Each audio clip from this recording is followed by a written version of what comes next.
So, as you asked, Mirror's Edge, what Yeah. do we think of it? Well, first off, let me just say I'm surprised. This is sort of an older game. Let's get it out of the way first off. It's sort of an older game. I think this is like, what was it, 2004, 2006? This was near the launch of the PS3 that I think was coming out. I remember playing like a demo right when I got my PS3. Yeah. So. Wait, Yeah. so let me get this right. This is a first-person parkour game. So you see your hands like in a Call of Duty first-person shooter, but it's parkour. You're running, you're jumping, you're climbing, whatever it may be. Right, Basically. exactly. And so what are your objectives? Are you reaching checkpoints? All right, so first off, some This- background of the story, because it explains sort of what you're doing. Okay.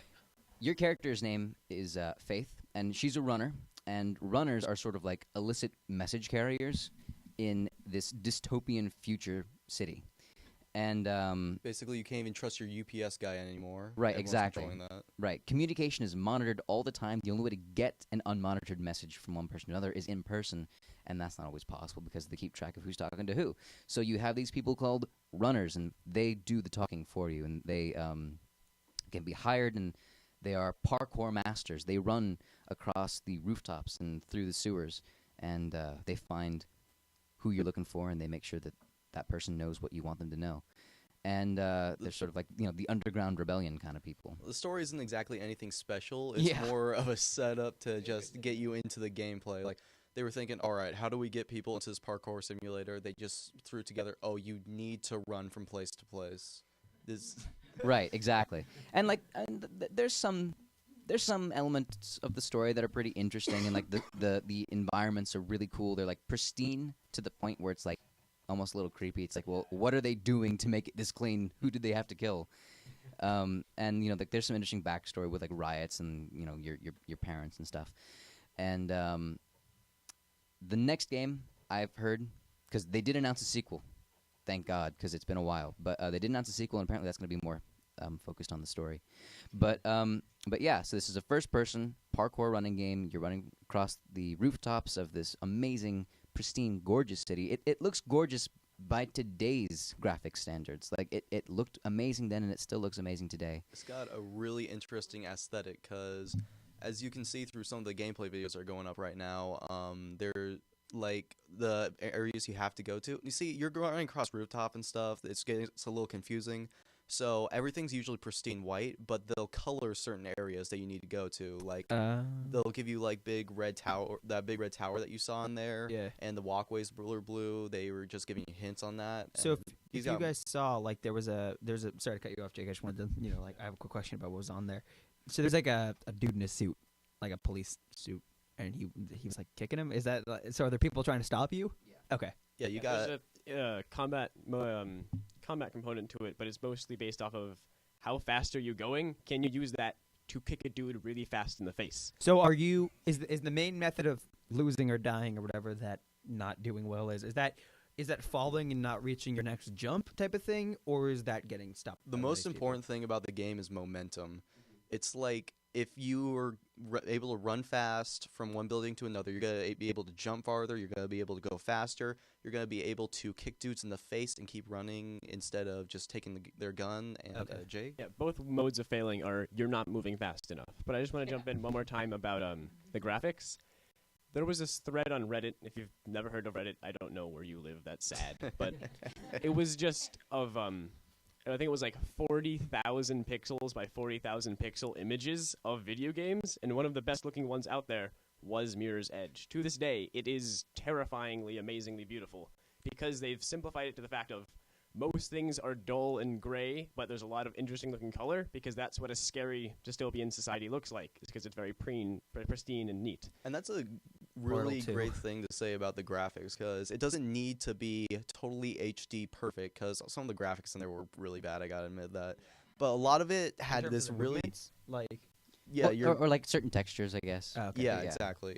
But you had this certain art style, and it was kind of like Rayman Legends in a way. Like, it had this interesting art style where Yeah. it really, all the colors, if there was, they really popped at you, and that's what makes it really nice to look at nowadays. Oh yeah, and like that's the thing is like this game is all about like seeing the interesting amongst the mundane, like hidden, buried, because like there's a whole game mode where runner vision, where everything like the important things turn red. You can turn that off, but the game is still totally playable because like where there is complete lack of color or where there is a strange splash of color, right? Like You go there. exactly, you see orange, you're like, well, that's odd. Everything else is gray, right?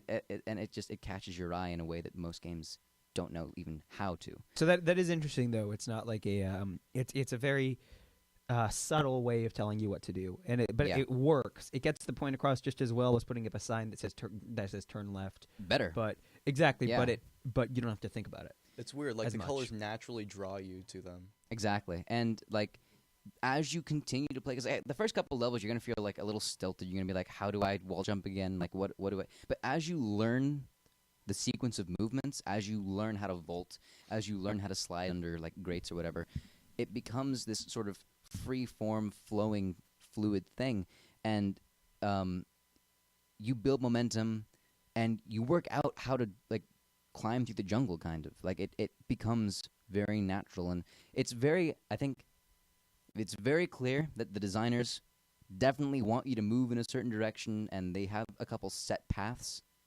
to get where you want to go, but not all of them are very obvious. So it's you in this gigantic, almost puzzle world, learning how to flow, and once you figure it out, it feels magical.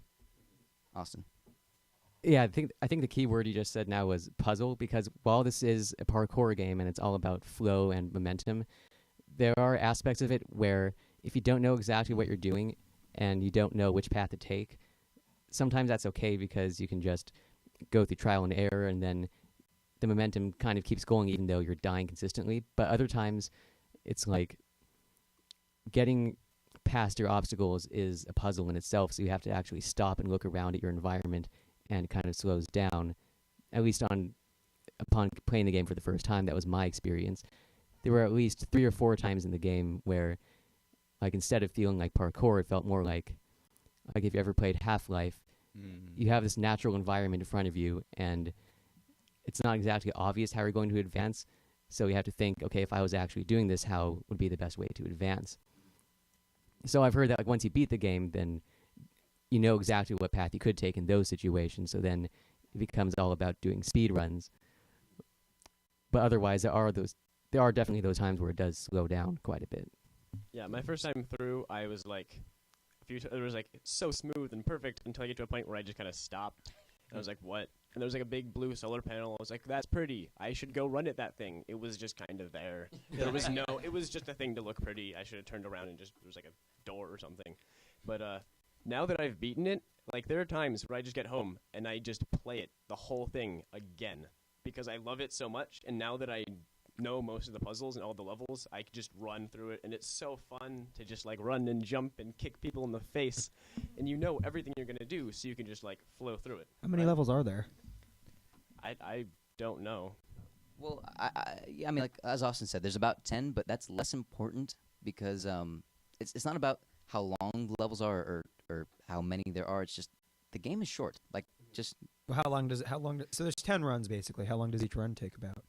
If you do it pretty well. I mean, like it's hard to define like how many runs there are because like some levels get divided up into segments and but like how long would you say a level takes then? I'm trying to get an idea of like how long the game actually it lasts. really very much depends. Like on your first playthrough, there are some levels that'll last you 10 minutes and some levels that'll last you 45. Okay, cool. And if you know what you're doing, it's easily possible. Even if you're not like very, very good, as long as you know what you're doing and you're not making too many mistakes or whatever, you can probably get through the entire game in 5-ish hours, a little less probably. Wow.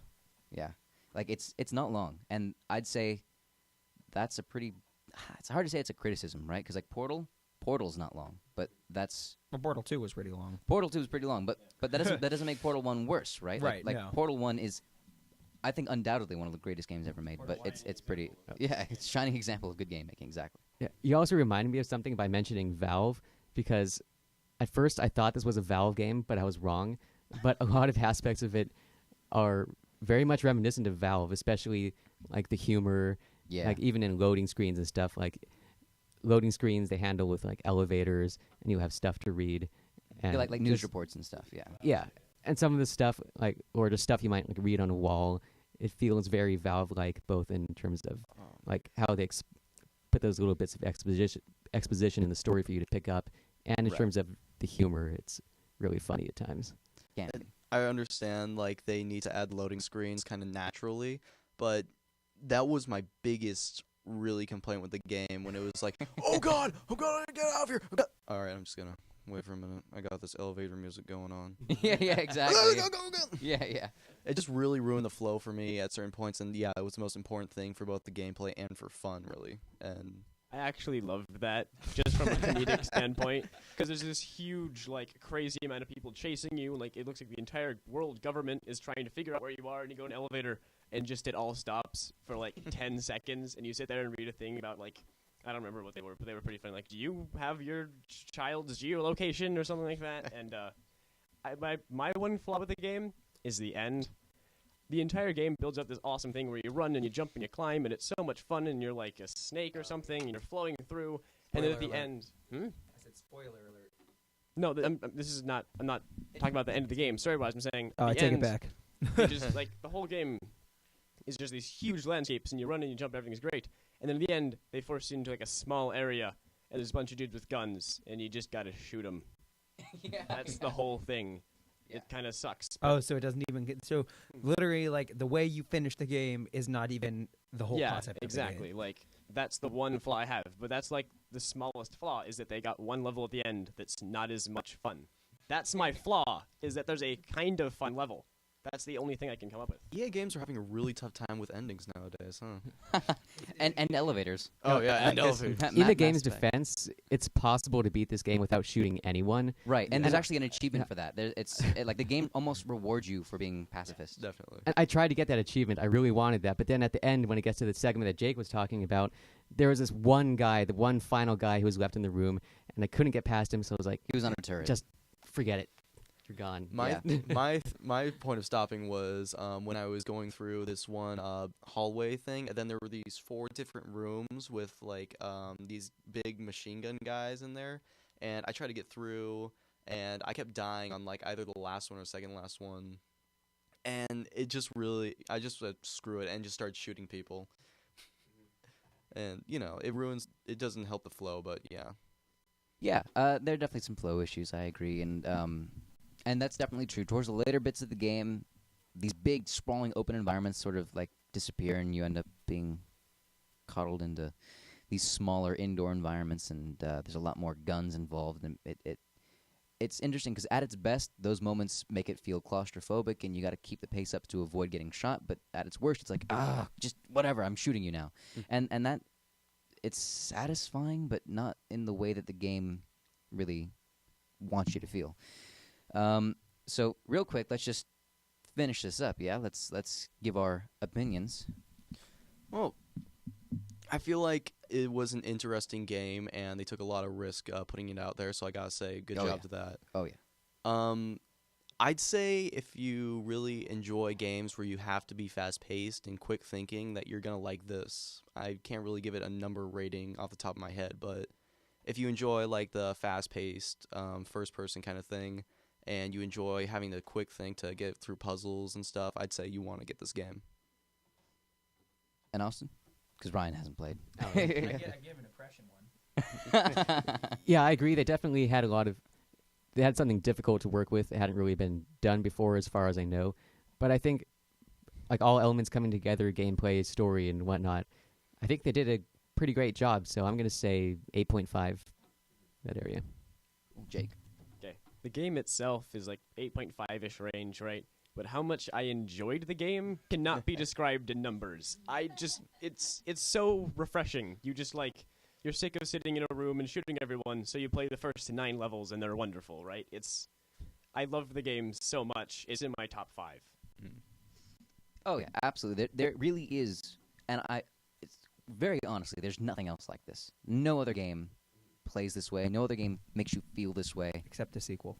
except hopefully the sequel. Yes, and we don't know when that's coming out, but it is announced. That's good. It's also gonna be open world. Yes, that's true, It's gonna be which is so cool. All right, so Open world, though. Speaking of open world. yeah, Yeah. speaking of open world, yes, that's what we're Segue. coming up to next. Well, first off, let me just say real quick that I think that Mirror's Edge, I don't know if it's in my top 5, but it's one of the games that I will never, ever not have with me. Like, if I have my consoles with me, that game is coming. And I got to give that probably a 9, a solid 9.